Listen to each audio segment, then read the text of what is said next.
Hey, so what is going on, everyone? It is me, Mr. Mario. And Pathogen-David again. And how are you doing, David?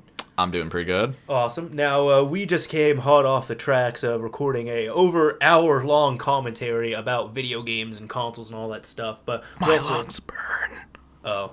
We also decided to do something funny as well, too, which David just mentioned to me about an hour or two ago, something like that. So I didn't know about this story, and then he told me a little bit about it, but I thought it was funny, and I thought he should, share it on the channel here. I asked if he would be willing to, and he said, sure, just let me go pee on everything, and then we'll be good to go. You know, I mean, you just gotta get it out of your system, man. That's true. So, like AIDS. That's very good to get out of your system, actually. Yeah. If you have that down to a science, though, definitely like sell that. Of get course. A lot of money. Don't make it too expensive though, like that one guy. Anyway, Martin Shkreli? Yeah, I think that's his name. Yeah. So this is a story back from 4th grade. I've been a professional nerd the majority of my life, not just my adult life. When I was in 4th grade, back in the old school, megabytes of RAM and single core CPUs era. I remember my dad bragging about his gigahertz CPU. Oh man, that I don't think I had that. Not back then, anyway. Oh, it was great. It was so great. I'm not sure if that was even a thing back then. It was. 4th, 5th grade. Okay. Yeah. There was so I was obviously into the technical stuff, and I still kind of knew my limits. And it was pretty well known that, David here's the nerdy kid who likes all the technical stuff, and I always helped the librarian, because our elementary school had recently gotten some computers, and I always helped her configure the computers and clean them up and install games on them for nothing complicated. And there was this one kid, and this kid was kind of a troublemaker, but I guess for some reason he wanted me to think he was cool. So one day I had to stay after school and wait for my dad to pick me up because my mom was visiting family in Georgia. So I was, out on the playground after school for a couple hours. So dangerous to do that now.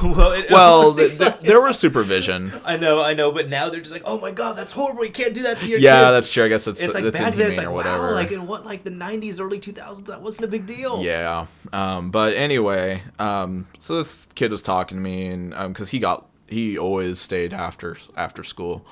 He honestly wasn't growing up in a very big home or a very good home in retrospect.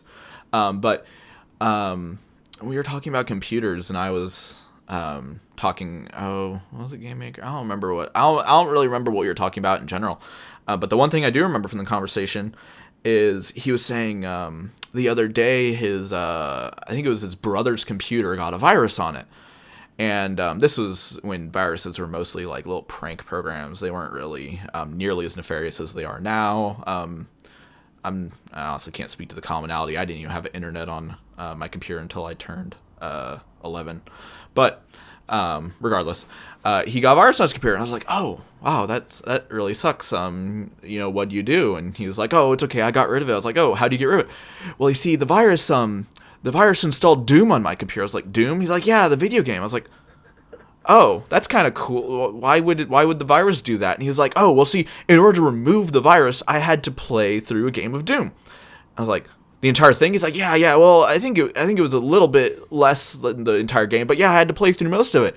I was like, and when you beat it just uninstall? He's like, yeah, it was really bad virus. I was like, are you sure your brother's computer didn't just have Doom on it? And he was like, no, man, it was definitely a virus, and I removed it by beating the final boss in Doom. I was like, wait, I thought you said you only had to play half of it. He's like, no, you just skipped some of the middle parts. I was like, oh.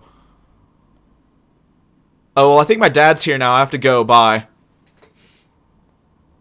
And that was the Doom virus? That was the Doom virus. Did you ever hear anything more of the virus, or did he ever try and bring up any more computer topics with you, or was that it? No, I actually think I told my parents, and they knew this kid because of parent-teacher conferences or something, or I don't even know. And they're like, you really shouldn't talk to that kid. He's kind of bad. I was like, well, because this kid did get in trouble a lot. He was I understand. getting suspended in elementary school, which is bad. Yeah. And I didn't really talk to him much after that.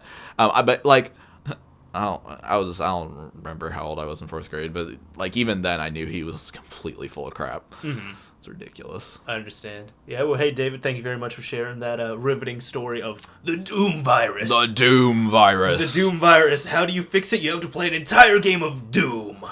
But maybe not the entire game. But you have to be the final boss. But it's not the entire game, like the middle parts are cut out. Someone should make some ransomware in order to uncrypt your files. You have to beat a game of Doom. That would actually be incredible. I would try that like on a spare bunk PC, not on my PC, like my main one, but like just a bunk one I had. That'd be awesome. Yeah. Anyways, it's Mr. Mario signing off. Thank you all for listening and watching, everyone.